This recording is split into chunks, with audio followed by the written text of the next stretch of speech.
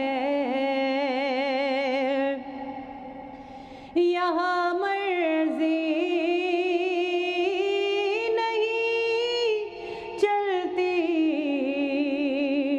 کسی کی یہاں مرضی نہیں چلتی کسی کی مدینے والا ہی بلوا رہا ہے مدینے والا ہی بلوا رہا ہے اور یہ چکی سیدہ کی چل رہی ہے یہ چکی فاطمہ کی چل رہی ہے زمانہ جتنا لنگر کھا رہا ہے زمانہ جتنا لنگر کھا رہا ہے نواسوں کا صدقہ بانٹتے ہیں نواسوں کا صدقہ بانٹتے ہیں زمانہ ان کا صدقہ کھا رہا ہے زمانہ ان کا صدقہ کھا رہا ہے میرا دل بھی تو اپنے ساتھ لے جا میرا دل بھی تو اپنے ساتھ لے جا اکیلا کیوں مدینے جا رہا ہے اکیلا کیوں مدینے جا رہا ہے زبیب بے نوا زہرا کے صدقے زبیب بے نوا زہرا کے صدقے زمانے بھر میں عزت پا رہا ہے زمانے بھر میں عزت پا رہا ہے مدینے سے بلاوا آ رہا ہے مدینے سے بلاوا آ رہا ہے میرا دل مجھ سے پہلے جا رہا ہے میرا دل مجھ سے پہلے جا رہا ہے